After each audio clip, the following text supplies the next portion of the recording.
Bradford, northwest England. The landscape of this city centre is about to change forever. This is Provincial House, an 8-storey office block that was built 30 years ago. Once a bustling home to an insurance firm, it has been a derelict eyesore for 8 years. This condemned building is about to make way for a brand new shopping mall, thanks to this team, the Controlled Demolition Group, one of the world's best at blowdowns. But Bradford is a big job for them. They have done blowdowns all around the world, but never on their own doorstep. Provincial House is just 6 miles away from their HQ. If any job has to go right, it's this one. Failure is not an option. Blowing down a building takes seconds, but it takes months of preparation, and this is how it's done.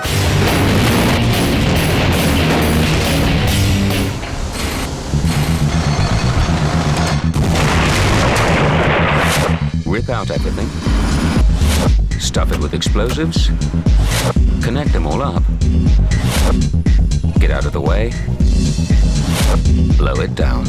2, or 1, a fire now. Sounds simple. It's not. Provincial House is a headache. It's in the hub of the city centre and is surrounded by a busy high street. Shops are slap bang next to it. They could all be wiped out by 10,000 tons of rubble. One mistake, and Bradford could end up looking like a war zone. Only 2 days to go until Provincial House has to be blown down. Explosives engineer Mick Williams is the man in charge. He's grown up with buildings coming down. My father used to do it. So from being knee-high to a grasshopper, I used to go around with him, placing explosives in chimneys, things like that. So it was something that I was like brought up with, but really wanted to do when I grew up, although my father didn't want me to do it. Well, I've done for the rest of my life. It's a really good day for putting the curtains up. Mick's worried. There are now only 48 hours to go until blowdown. This is a tough job, this one. It's not always this bad. It's been a tight programme here, so we're up against it a bit this week. The tight schedule has meant that the explosives have not all been put in place or connected. Everybody is working flat out. Dick Green, ex-Army, has over 30 years of experience working with explosives.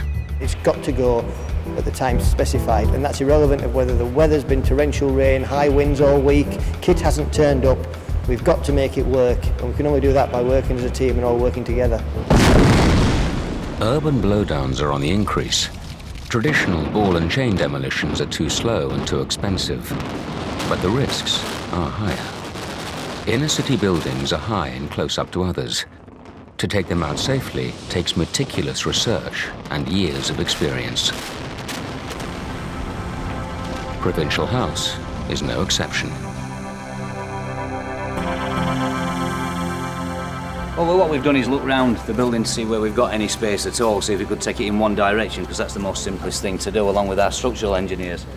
And because it's in such a confined space, there's nowhere really to tip it into. So what we're trying to do with the building is demolish it from the middle, get the middle to collapse, and progressively delay it outwards with the explosives to get the gable ends to pull into the middle of the site.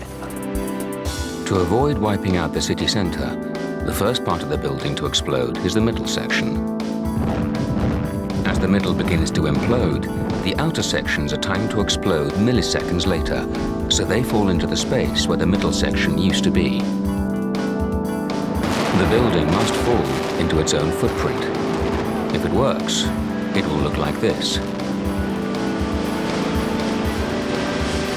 If it doesn't, it will look like this.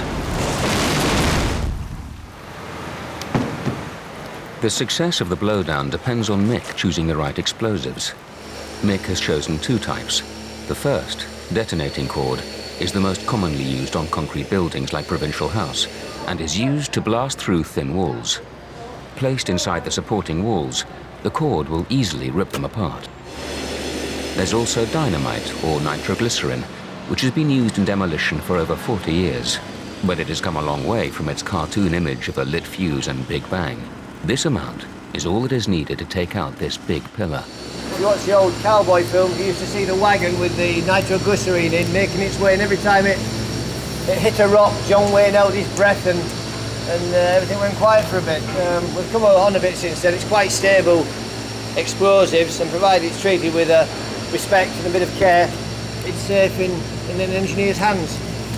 It's just like a tool, basically. If you use a hammer wrong, you end up with a black thumbnail. If you use explosives wrong, the implications are a little bit worse. But in this building, with it being such big columns, it needs a fair bit of explosives to remove the concrete, so it's mainly getting it right to make sure we get enough strength out of it so it collapses, but not throwing concrete all over the place as well. Dynamite is combined with detonating cord. It may look like a harmless washing line, but inside the plastic casing is powder explosives. It's capable of taking down small concrete pillars and thin exterior walls. The detonator will take your fingers off. The cord, wrap round your arm and cut your arm off. I mean, you can use the cord, wrap round small tree stumps to chop through tree stumps, things like that. Just very careful what you do with it, that's all. Treat it with the respect it deserves. Not every floor has explosives. Mick targets blast floors. Of the 8 stories of Provincial House, only 3 will be charged. 1 on the ground, 1 in the middle, and 1 near the top. The explosives on the blast floors will take out the load-bearing walls and columns. Like a deck of cards, gravity and the sheer weight of the debris will take out the floors underneath. Provincial House will end up with 20 kilograms of explosives. Every single stick of dynamite will be linked together in a large loop with 6 kilometers of tubing. To the outsider, it looks like the team are sitting on a time bomb. But all of the explosives are redundant until these are connected. The detonators. They look like silver bullets and are the key to a successful blowdown. Every explosive has a detonator attached to it. When the blowdown is fired, a spark travels down the connecting wire to each detonator. This spark triggers off the detonator and ignites the explosives. Each detonator also contains a timing device that determines what section of the building explodes first, second, or third. It's all timed to perfection, but one missing link means it can all go wrong. With either nothing coming down or parts of the building tipping in the wrong direction. One of the shops in this firing line is the hairdressing salon owned by Michael Overend. It's a mere 10 meters from Provincial House. Soft look, where it's kind of like kicking out and giving you a lot more shape and volume, and more volume in through. Obviously, there is a risk, you know, like, things may go wrong. We've been here 8 years, we're well established. My main concern is actually, if it gets flattened, it's not as much of a problem as if we're unable to work from here for a period of maybe 2 to 3 months while repairs happen. And so I want the street to be cleared as soon as possible, so we basically have access for the start of the following week. I'll just be more relieved when we come in here on the Sunday morning and see that everything's still in place, rather than coming in and thinking, shit. Darren Palin is MD of the Controlled Demolition Group. Part of his job is to reassure people like Michael their controlled explosions are safe. Unfortunately, most people, think it's like the movies, and they refer to kind of terrorist bombs and these things being blown up. We try to refer to it as a blow down, i.e., the structure's there and we're bringing this thing down to the floor. 24 hours to blow down. The team are still up against it. The work effort is not just confined to the building. The team have to ensure that nothing underneath Provincial House is damaged. Hidden from view are fibre optic cables beneath the ground, close proximity of a water main and also a gas main. So those are the kind of invisible things that we're having to deal with the controlled explosive demolition. Water mains and electricity have to be diverted and the gas cut off. Failure to do this would totally disable Bradford city centre. To protect the city further requires a massive cover-up job. Every pillar that has been charged with explosives and every blast floor window is covered up with a thick plastic called terram. When the explosives are fired, it contains any concrete or shrapnel flying out into the streets.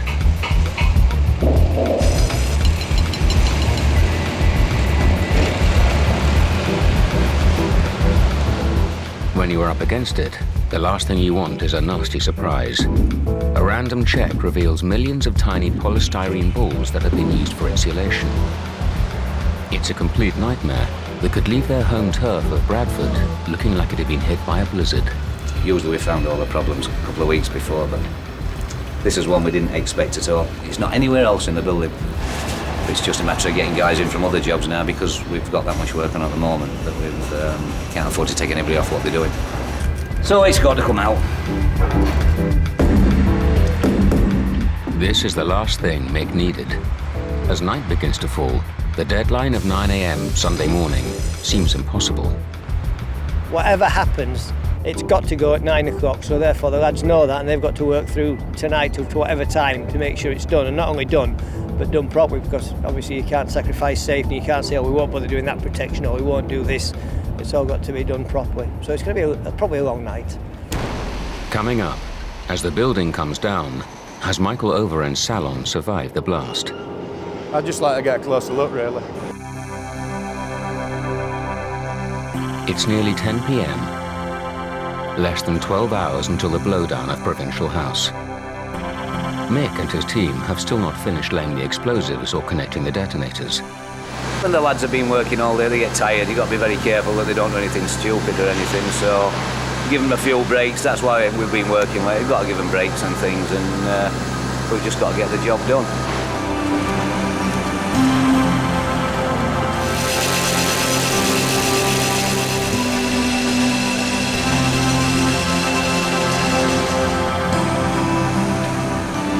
Putting the final holes in the last lift shaft, and we've virtually finished the charging now. We've just got the last few holes, so we're just following the lads around. Not much rest tonight, I'm afraid. As Bradford prepares itself for a Saturday night out, the team are faced with working into the small hours in a grueling effort to get the job done.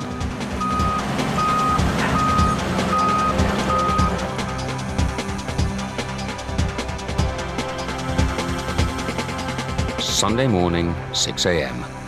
The team have had to work all night to prepare for the blowdown. In 3 hours' time, Provincial House will be destroyed. Against all the odds, the building is ready. The priority now is to evacuate the surrounding area. Dick Green is in charge of blocking off the streets and marshalling his troops to make sure that nobody gets into the exclusion zone. This is the morning of. This is it, only thinking, have we done everything? Have we done everything right? Have we done enough? And just making sure, you know, we're checking in our minds that everything's done correctly. Inside Provincial House, Mick checks that the explosives are ready for blowdown. So we've just got to make sure every one of these gets to the line that goes down the middle, because it was so late last night when we were connecting this up. Early this morning, we just want to make sure we haven't missed anything. It's now 6:20, so there's not a lot of time till 9 o'clock. It will soon go.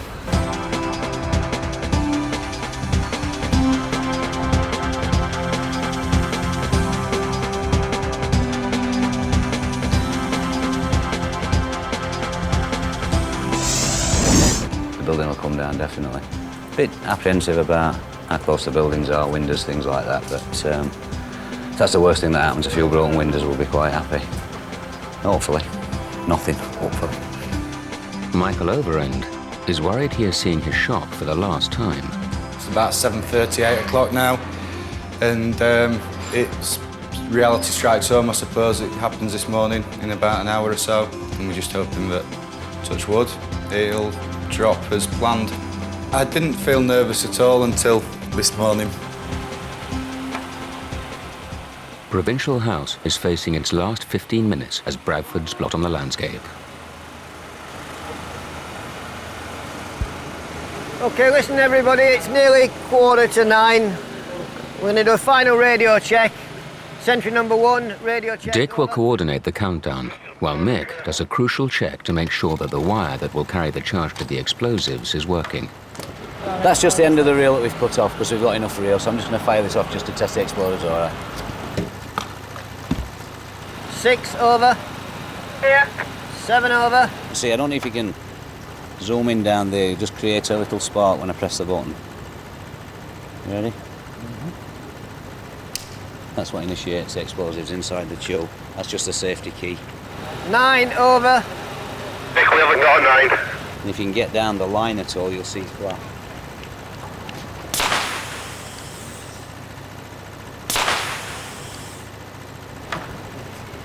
That's fast. You wouldn't run away from that one. 2 people walk in front of the City Hall, doing the horse guards bit. Whip straight up the staircase in a split second, straight across all the floors, initiate all the connectors. 100 milliseconds after the connectors are initiated. It's only a tenth of a second when it starts to go bang, bang, bang. Yeah, they have. The film crew that are by the firing point and the firing team. There should be nobody else at all in the zone at this time. Stay vigilant. 11 minutes to blow down. Out. Time is fast running out, and over 1,000 people have turned up to watch. We're just setting the sirens all set up, the maroon set up, the buttons set up. Everybody's in position, everybody's clear of the zone except for the firing team. So we're good for a 9 o'clock blowdown. The siren warns the city of Bradford to brace themselves for blowdown. Provincial House will soon be destroyed. Michael is checking his insurance is up to date. 30 seconds before every blowdown, a maroon is fired off. It's like a big firework and warns the city to brace itself for a much bigger bang. Just so you know, there'll be a loud bang half a minute before the demolition, so there'll be a rocket goes up and makes a loud bang. There'll be only 30 seconds before the blowdown, so don't expect the building to start moving then. There'll be another 30 seconds, but you'll hear the countdown through the radio probably.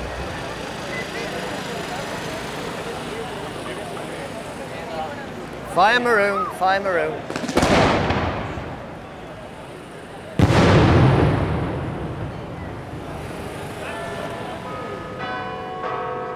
Seconds to go. The reputation of the team is on the line, so is the salon of Michael Overend.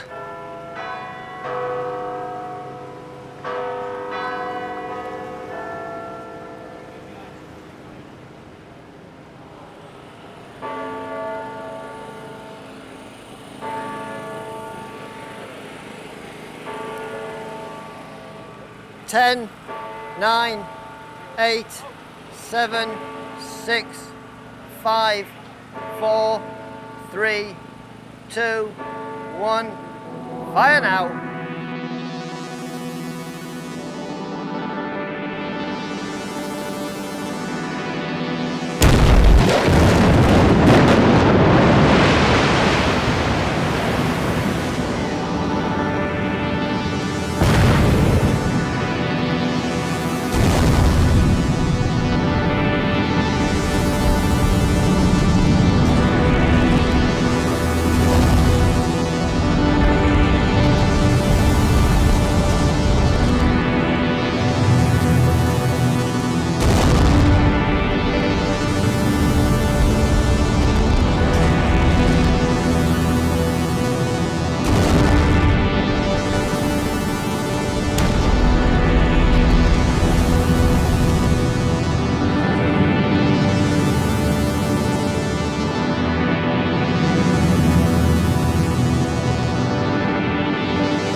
Rewind. After 30 years, it took a mere 6 seconds to reduce Provincial House to rubble.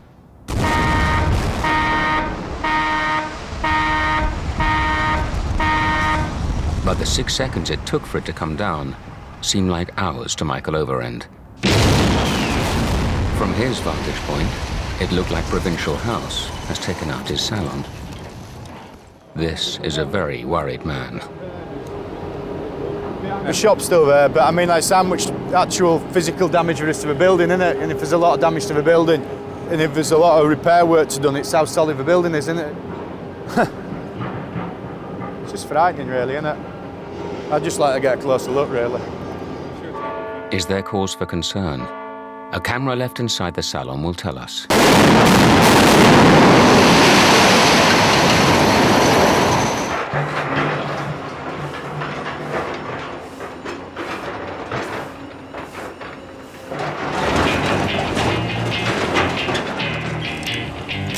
Worried, Michael goes in to survey the damage. Alarm bells are literally ringing. But this worried man is now very relieved. 10,000 tons has just blown down 10 meters from his shop. But the only damage is a broken pane of glass and a bit of dust. Now I've kind of like come in and seen it, it's not as bad as I feared, so pretty impressed really. It's just nice kind of like knowing that we can come in back to work next week without too many problems. There is some minor damage. Some of the rubble has spilled over the boundary and some shops have been damaged. But that's it. Provincial House has come down according to plan. The middle coming down first, with the two outer sections crumbling inwards. Kind of your whole life flashes before you for the last 10 seconds on the countdown. 10, 9, 8, 7. Just thinking hopefully it goes as it's been planned and it's a success on the day. Got a full view of the whole building coming down in a split second. 8 weeks of hard work, 150 strong workforce, 3,000 detonators, 20 kilograms of explosive, 6 kilometers of tubing, 200 shops evacuated, all for one building.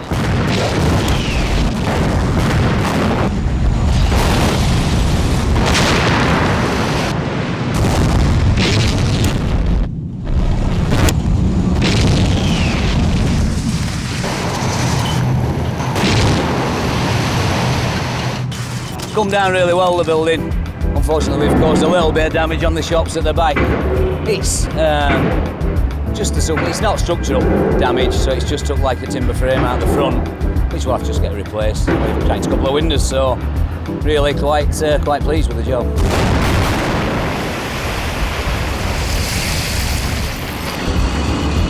I mean, the actual general public and kind of all the people, backroom staff are all very happy.